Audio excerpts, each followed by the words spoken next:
جنگ احد میں شدید آزمائش کا ماحول بن گیا اور حالات کچھ اور طرح کے ہو گئے. ہوا کیا؟ صحابہ کرام علیہم رضوان کبھی کمزور نہ پڑتے، لیکن ایک خبر اڑا دی گئی، ایک سیاسی چال چلی گئی. جس طرح کا طریقہ ہوتا ہے نا مایوسی پھیلانے کا، وہ طریقہ استعمال کیا گیا. کہا گیا معاذ اللہ ثم معاذ اللہ حضور کو شہید کر دیا گیا. اب امت جانتی ہے کہ صحابہ کی کتنی جذباتی وابستگی ہے نبی پاک کے ساتھ. کل کائنات امت کے پاس اگر ہے تو وہ رسول پاک کی ذات ہے، اور اگر حضور کو شہید کر دیا گیا ہے، سرور کائنات کا وصال ہو گیا ہے، تو پھر پیچھے کیا بچا؟ طبیعتیں پریشان ہو گئیں، رو رو کے نڈھال ہو گئے.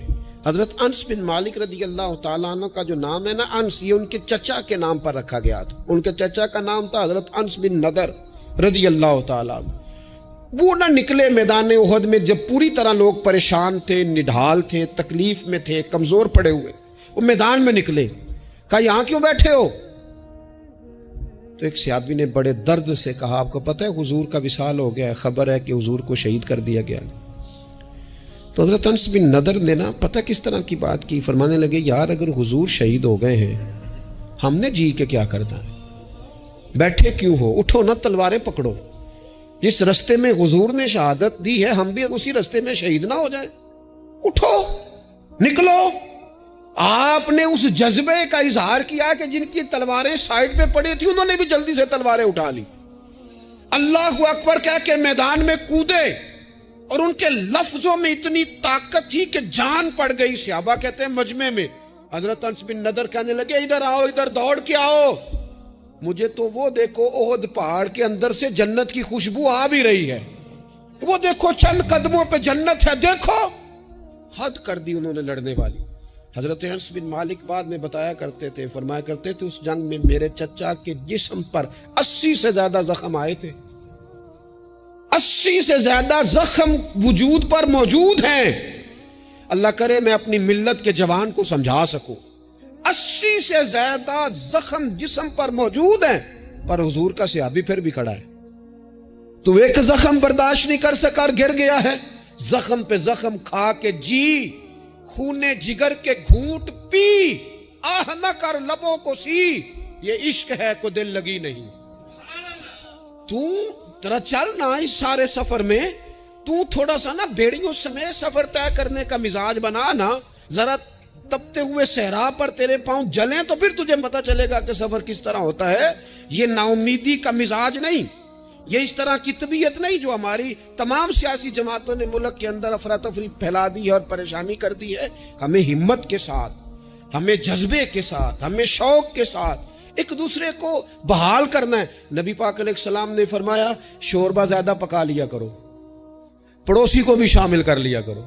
فرمایا ایک کا کھانا 2 کھا لیں گے، 2 کا کھانا 3 کھا لیں گے، 4 کا کھانا 6 کھا لیں گے. ایک دوسرے کا بازو تھامو، ایک دوسرے کے لیے دروازہ کھولو. میرا رب تو بڑا کریم ہے، جیسے جیسے ہی بندے ایک دوسرے پہ مہربانی کرتے جاتے ہیں اللہ سب پر رحمت فرماتا ہے. حضرت امیر حمزہ کی شہادت کا وقت آ گیا. وحشی کہتا ہے کہ مجھے کفار نے تیار کیا کہ حضرت حمزہ کو شہید کرنا ہے. میرا ٹارگٹ تھا. ایک حربہ ہوتا تھا دور سے، سمجھ لیں نیزہ، وہ دور سے کھڑے رہ کے یوں پھینکتے تھے تو سامنے والے کے وجود میں پیوست ہو جاتا. ویسے تو کسی میں جرت نہیں تھی حضرت امیر حمزہ کے سامنے آنے کی. تو وحشی کہتا ہے میں پہاڑ کے پیچھے چھپ کے انتظار کرنے لگا. حضرت امیر حمزہ رضی اللہ تعالیٰ عنہ کہیں مجھے نظر آئیں تو میں ان پر وار کروں. کہتے ہیں کہ میں چھپ کے انتظار کر رہا تھا. اچانک حضرت امیر حمزہ بڑی دلیری سے لڑ رہے تھے، گاجر مولی کی طرح کفار کو کاٹ رہے تھے. وہ میرے سامنے آئے تو میں نے پیچھے سے نیزہ مارا. اللہ اکبر. کہتے ہیں اللہ رسول کے شیر کے وجود میں نیزہ پیوست ہو گیا، لیکن ایک دفعہ وہ گرنے کے بعد دوبارہ اٹھے. زخم گہرا تھا، توانائی نہ ہو سکی تو پھر گر گئے. کہتے ہیں لوگ جمع ہوئے لیکن آپ کی شہادت ہو چکی تھی. جب دنیا گئی تو میں نے جا کے دیکھا کہ حضرت امیر حمزہ شہید ہو گئے. ہندا ابو سفیان کی زوجہ نے مجھے کہا تھا، اس وقت وہ غیر مسلمہ تھی، مجھے کہا تھا، تو کہتے ہیں میں نے ان کا کلیجہ نکال کے انہیں دیا. پھر وہ آئی اور آ کر کے اس نے حضرت امیر حمزہ کا ناک کاٹا، ہونٹ کاٹے، آنکھیں نکالی، کان کاٹ دیے. امیر حمزہ کو شہید کر دیا گیا. حضور تشریف لائے تو بڑا ہی روئے.